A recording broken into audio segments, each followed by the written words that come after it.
Morbi highway Tankara નજીક થયેલ 90 લાખની લૂંટના આરોપી પકડાયા। મોરબી રાજકોટ હાઈવે ઉપર ટંકારા નજીક ખજૂરા હોટલ પાસે કારને ટક્કર મારીને આંગડિયા પેઢીના માલિક પાસેથી કુલ ટોટલ કિંમત 90 લાખની લૂંટ કરવામાં આવી હતી। જે ગુનામાં પોલીસે તાત્કાલિક જિલ્લા નાકાબંધી કરીને 2 શખ્સોની ધરપકડ કરેલ છે અને તેઓની પાસેથી ટોટલ કિંમત ₹72,50,000 રોકડા અને વાહન તેમજ મોબાઈલ ફોન મળીને કુલ અને બીજા 5 શખ્સોને પકડવા માટે તપાસ શરૂ કરી દીધી છે।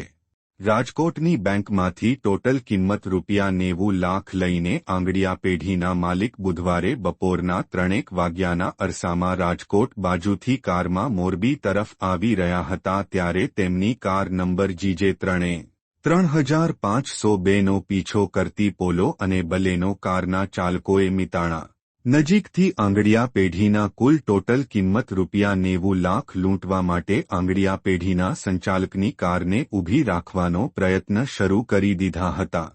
જો કે કાર ઊભી રાખવામાં આવી ન હતી ત્યારે ટંકારા નજીક શખ્સોએ પોતાની કારથી નિલેશભાઈ ભાલોડીની કારને જોરદાર ટક્કર મારી હતી, જેથી નિલેશભાઈની કાર ખજૂરા હોટલના પાર્કિંગ એરિયામાં પહોંચી ગઈ હતી। ત્યારબાદ ઇસમોએ નિલેશભાઈની ગાડીમાંથી કુલ ટોટલ કિંમત ₹90 લાખ ભરેલ 2 થેલાની ધોળા દિવસે સનસનીખેજ લૂંટ કરી હતી, જેથી રાજકોટમાં આવેલ અક્ષર એનવ્યુ અંબિકા ટાઉનશીપ ખાતે રહેતા અને 150 ફૂટ રિંગ રોડ ઉપર આવેલ હરિકૃષ્ણ આર્કેડમાં ટિટેનિયમ એન્ટરપ્રાઇઝ નામથી આંગડિયા પેઢી ચલાવતા નિલેશભાઈ મનસુખભાઈ ભાલોડી ઉંમર વર્ષે 45 એ ટંકારા તાલુકા પોલીસ સ્ટેશન ખાતે અજાણ્યા 7 આરોપીની સામે લૂંટની ફરિયાદ નોંધાવેલ, જેના આધારે પોલીસે આ ધાડલૂંટના ગુનામાં અભિભાઈ લાલાભાઈ અલગોતર ઉંમર વર્ષ 24 રહેવાસી જૂની માણેકવાડી કાંત સ્ટુડિયોવાળા ખાંચામાં ભાવનગર અને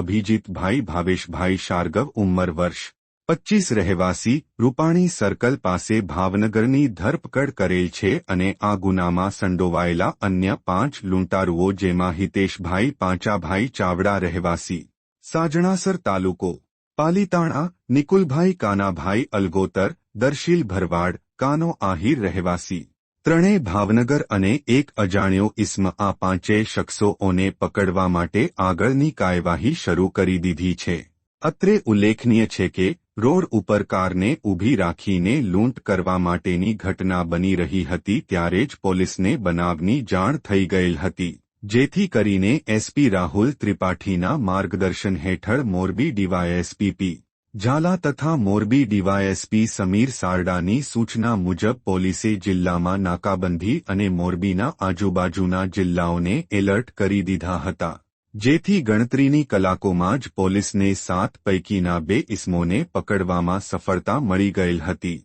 જે 5 ઇસમો પકડવાના બાકી છે તેને પકડવામાં આવશે, પછી બાકીની રોકડ રકમ તેઓની પાસેથી મળે તેવી શક્યતા સેવાઈ રહી છે, જેથી પોલીસે હાલમાં પકડાયેલા 2 શખ્સોના રિમાન્ડ લેવા માટે આગળની તપાસ હાથ ધરી છે। Story by Solanki Himanshu, Morbi.